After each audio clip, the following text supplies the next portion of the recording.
ఈ దేశానికి ఇస్లాంకు ఉన్న సంబంధం ఏంటి, ఖురాన్కు ఉన్న సంబంధం ఏంటి? ఈ దేశానికి ఖురాన్కు ఉన్న సంబంధం ఏమిటి అంటే, ఏ సనాతన ధర్మం అయితే మన భారతదేశంలో బోధించబడిందో అదే సనాతన ధర్మాన్ని ధర్మం క్షీణించి అధర్మంలో కుట్టుమిట్టాడుతున్నటువంటి అరబ్బుల దగ్గరికి అదే పరమాత్మ అవతరించి అరబ్బీ భాషలో బోధించాడు.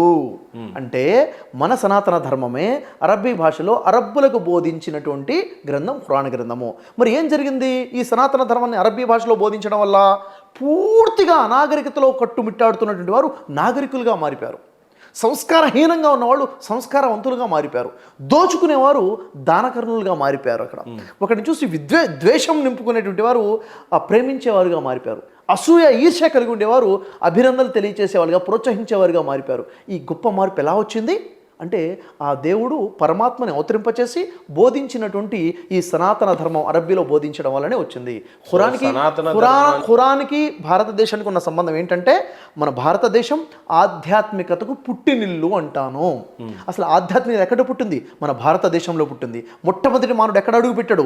భారత గడ్డ మీద అడుగు పెట్టాడు. మొట్టమొదటి దేవుడి సందేశం ఎక్కడ వచ్చింది? భారతదేశంలో వచ్చింది. ఇక్కడ ఉన్న భాష సంస్కృత భాషలో వచ్చింది.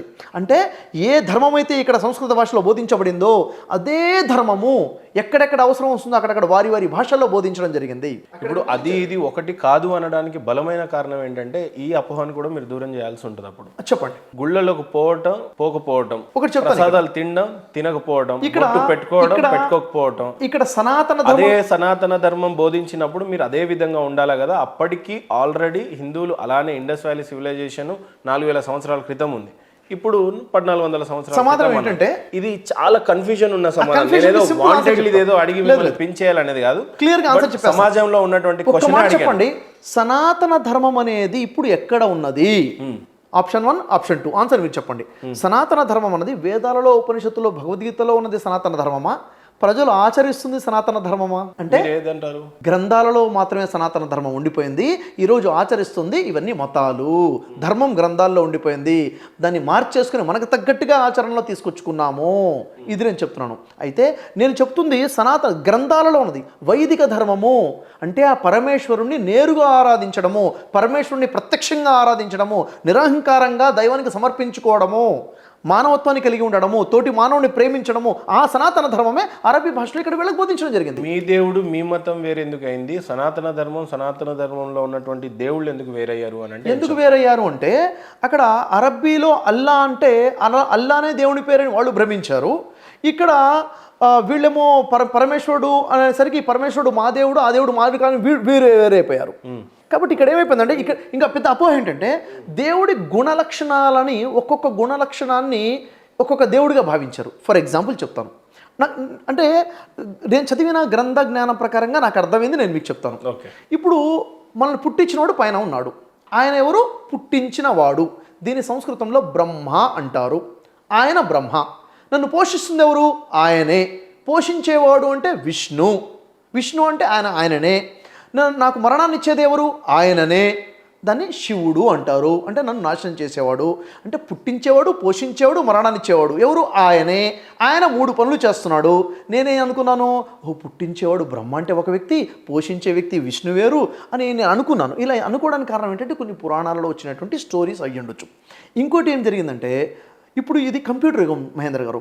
ఏదైనా టెక్నాలజీ, అవునా, ఇన్ఫర్మేషన్ టెక్నాలజీ. ఈరోజు ప్రతిదీ కూడా కంప్యూటరైజ్డ్ అయిపోయింది. ఇప్పుడు నేను మాట్లాడుతుంది కంప్యూటరైజ్డ్ అయిపోతుంది. ఫోన్లలో పబ్లిక్ వెంట మొదలు పెట్టేస్తారు ప్రతిదీ.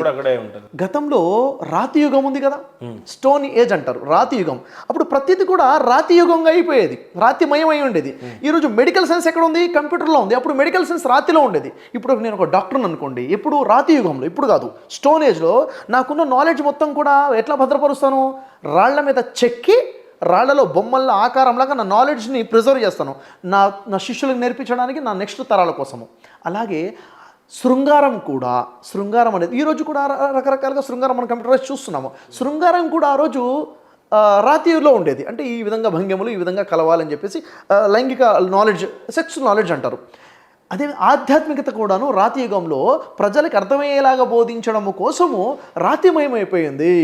దేవుడు చాలా గొప్పవాడు అని చెప్పడానికి 4 చేతులు 10 చేతులు, దేవుడు సమస్తము చూస్తాడు, చుట్టూ కూడా కళ్ళు పెట్టడము, 4 తలలు పెట్టడం, 4 వైపులు చూడడము, అంటే దేవుడి యొక్క ఒక్కొక్క అట్రిబ్యూట్ని, ఒక్కొక్క గుణగణాన్ని బోధించడం కోసము అర్థమయ్యే విధంగా చేసిన ప్రయత్నాలు అవి. వాటిని ఏమంటామంటే సైన్స్ అంటాం, సైన్స్ ఆఫ్ గాడ్, దేవుని గుర్తించడానికి సూచనలు. ఫర్ ఎగ్జాంపుల్ ఏంటంటే, ఇప్పుడు నేను రోడ్డు మీద వెళ్తున్నాను, అక్కడ ఒక బోర్డు ఉంది, ఆ బోర్డు ఇలా యూటర్న్ తీసుకోని ఉంది. ఆ బోర్డుని సైన్ బోర్డ్ అంటాను. సైన్ బోర్డు దాని గురించి అది మాట్లాడదు, దేని గురించో మాట్లాడుతుంది.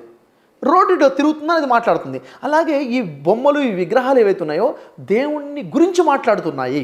కాబట్టి ఇది చూసి, ఈ బోర్డు చూసి యూటర్న్ తీసుకోవాలని అర్థం చేసుకోవాలి. అలాగే కొన్ని విగ్రహాలు చూస్తే మనకి అర్థం అవ్వాల్సింది ఏంటంటే ఆ భగవంతుడిని గుర్తు చేసుకోవాలి అన్న విషయం అర్థం చేసుకోవాలి. అంటే రాతి యుగంలో ఉన్నటువంటి దాన్ని మనం మెసేజ్ తీసుకుంటే మనకు అర్థమవుతుంది భగవంతుడు గొప్పవాడని, ఆయన సమస్తము చూస్తున్నాడని, ఆయనకి మనం సమాధానం చెప్పుకోవాలని, ఆయన ఒక్కడే భగవంతుడు అన్న విషయం మనకి క్లారిటీ వస్తుంది. ఆయన మనం ప్రత్యక్షంగా ఆయన్ని మాత్రమే, ఆ పరమేశ్వరుణ్ణి మాత్రమే ఆరాధించాలి.